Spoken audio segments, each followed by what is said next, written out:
चांदनी जब टकरा देता है हर कोई स्वाद, तुम मगर अंधेरों में ना छोड़ना मेरा हाथ। न कोई है न कोई था जिंदगी में तुम्हारे सिवा, तुम देना साथ मेरा वो हमना। कुछ ऐसा ही महसूस होता है जब आप अपने हमसफ़र के साथ एक नए सफ़र पर चलने की कस्में और वादे खाते हैं। हम सबके अपने हमसाथी के साथ कुछ न कुछ उम्मीदें, कुछ न कुछ आशाएं होती हैं। तो क्या वो सभी आशाएं, वो सभी उम्मीदें पूरी हो पाती हैं? नमस्कार, मैं आनंदिता आप सभी से इन उम्मीदों की कसौटी को लेकर इन्हीं विषयों पर कुछ चर्चा करने, कुछ परामर्श साझा करने आई। जैसा कि मैंने आप लोगों से पूछा कि क्या ये आशाएं या ये उम्मीदें पूरी हो पाती हैं? जी नहीं, हम सबकी आशाएं और उम्मीदें पूरी नहीं हो पाती। तो फिर ऐसा क्या है कि जब हम इस नए सफ़र पर चलना शुरू करते हैं, जब हम ये साझेदारी अपने कंधों पर लेकर चलते हैं, तो अचानक से हम बीच रास्ते में एक दूसरे का हाथ क्यों छोड़ देते हैं? इस साझेदारी का साथ क्यों छोड़ देते थे? ऐसा क्या होता है कि जो लोग एक दूसरे से प्यार करते हैं, जो एक दूसरे के साथ जीने और मरने के वादे लेते हैं, जो एक दूसरे के हर सुख दुख को साझा करने का वादा करते हैं, वो अचानक से पीछे हट जाते हैं। जी हाँ, कुछ ऐसे ही ख्याल हम सभी के दिमाग में, जहन में घूमते हैं जब हम अपनी परिस्थितियों में उलझे होते हैं।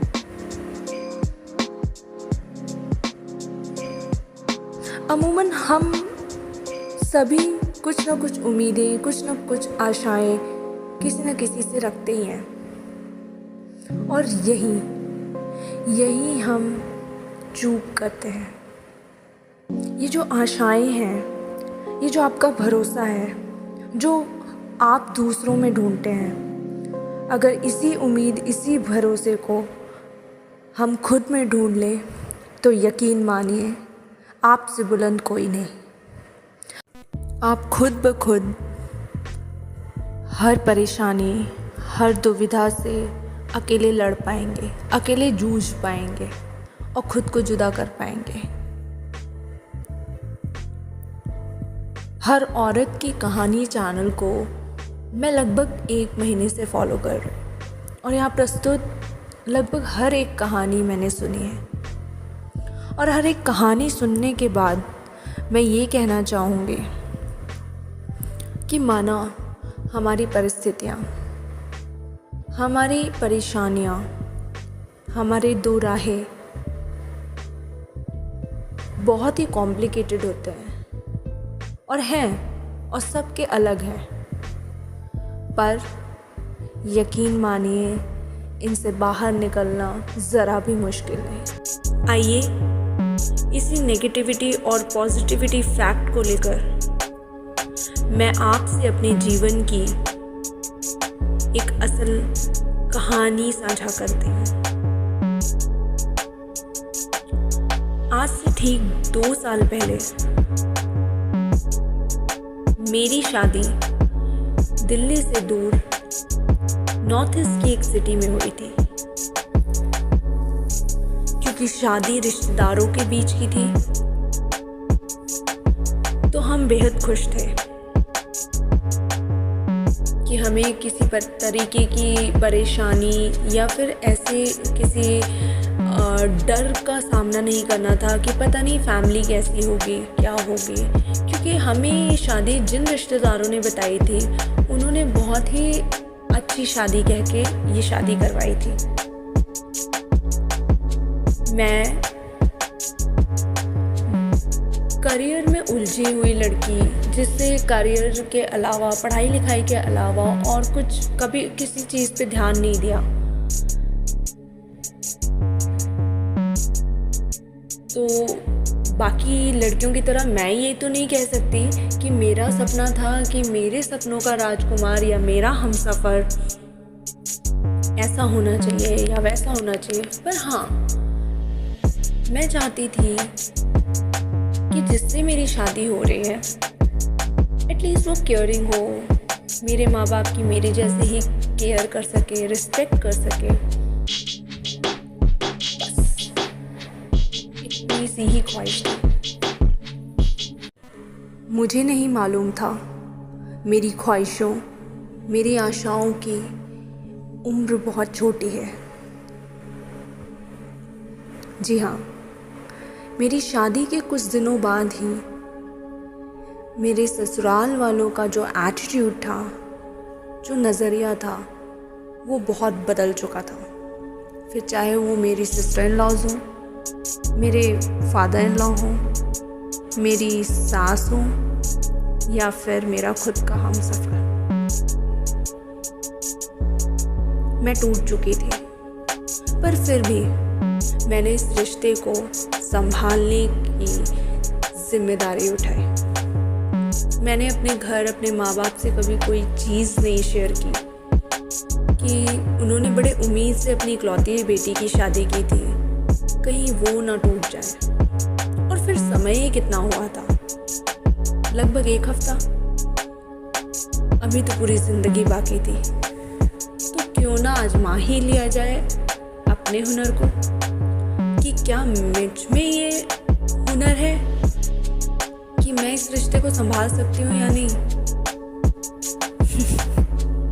पर मैं भूल गई थी, हुनर एक का नहीं, दोनों का काबिले तारीफ होना चाहिए, तभी तो ये रिश्ता निभ सकता है।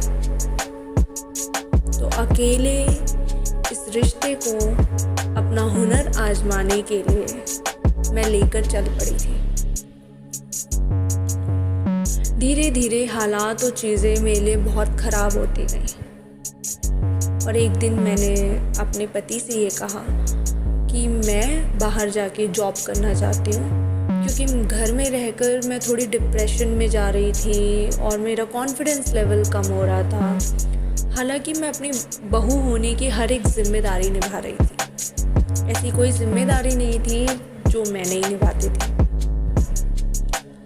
तो मुझे ये कह के घर में रहने को कह दिया गया कि अगर तुम बाहर जाके जॉब करोगी तो हमारे मान सम्मान को ठेस पहुँचेगी।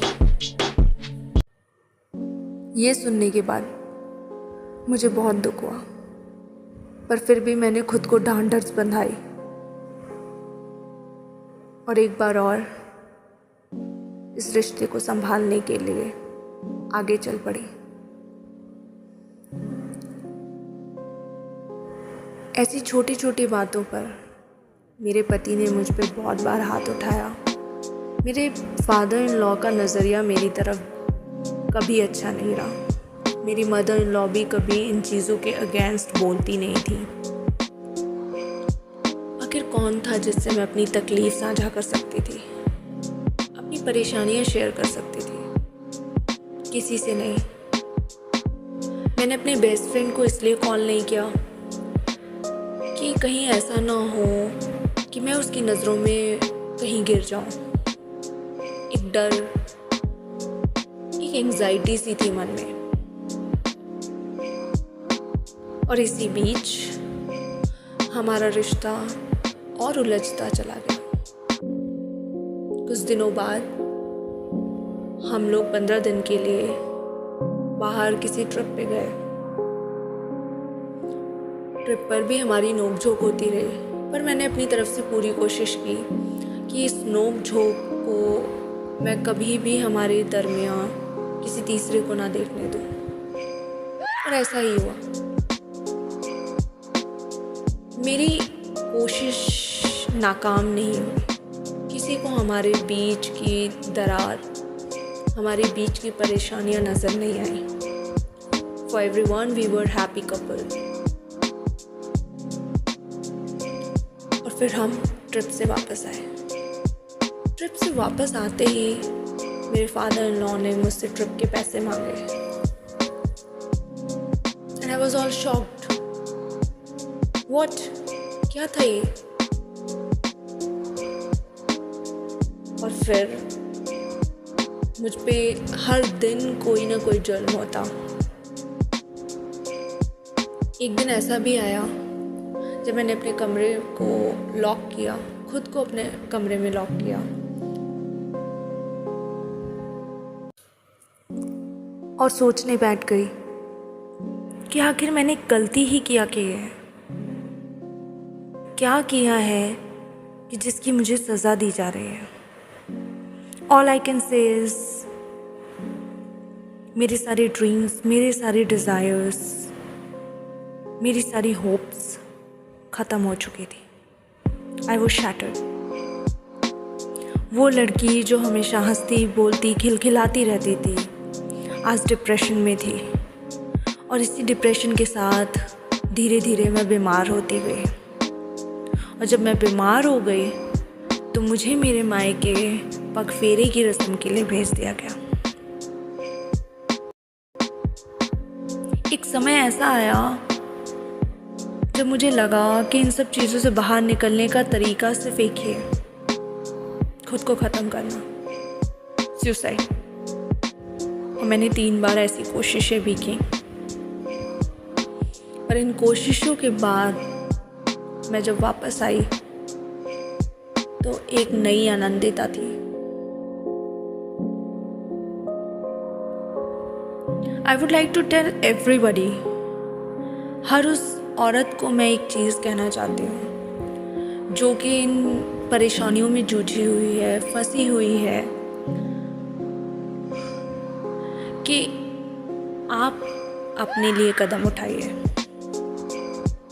और अगर आपके साथ आपके बच्चे हैं तो आप उनके लिए एक कदम उठाइए।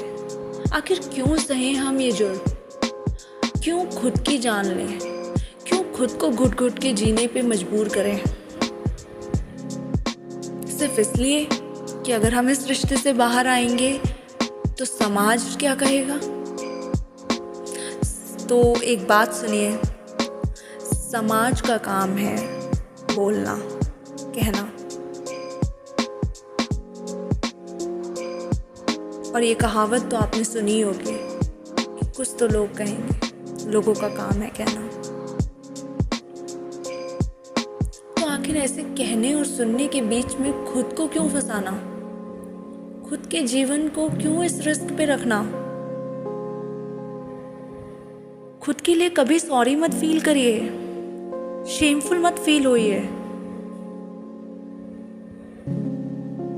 क्योंकि ये आपके जीवन की बात है। It is your peace, your health. चले जाने दीजिए ऐसे नेगेटिव लोगों को अपने जीवन से, ऐसे गलत लोगों को अलविदा कहिए। इसी होप, इसी हौसले के साथ मैं आगे बढ़ी थी। और यकीन मानिए, इन 2 सालों में मैं बहुत बदल चुकी हूँ, बहुत आगे जा चुकी हूँ। शायद ऐसे काम, ऐसे टैलेंट जो मुझे अपने बारे में पता भी नहीं थे, मैं उन्हें डिस्कवर कर चुकी हूँ।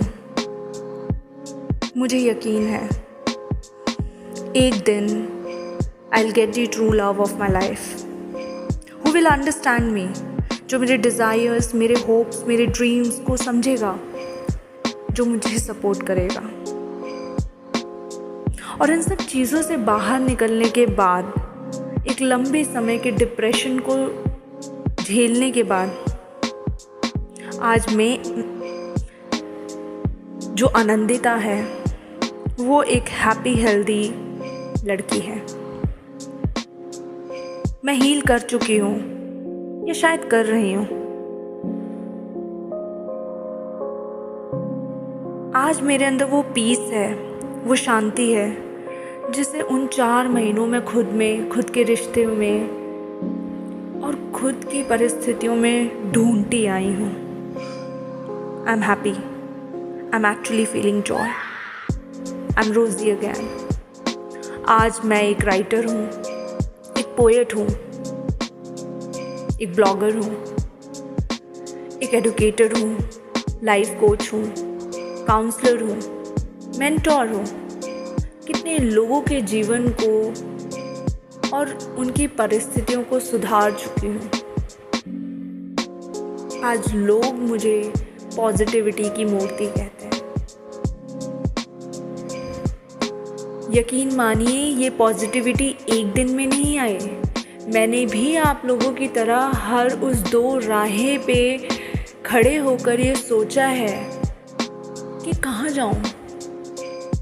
पति को छोड़ती हूँ तो समाज क्या कहेगा, और पति के साथ रहती हूँ तो शायद कुछ दिनों की ज़िंदगी है मेरी। मुझे नहीं पता था कि आगे चलकर पूरी ज़िंदगी मैं इसी हमसफ़र के साथ रहूँगी, या बीच रास्ते में यह हमसफ़र कहीं मुझे किसी खाई में न ढकेल दे।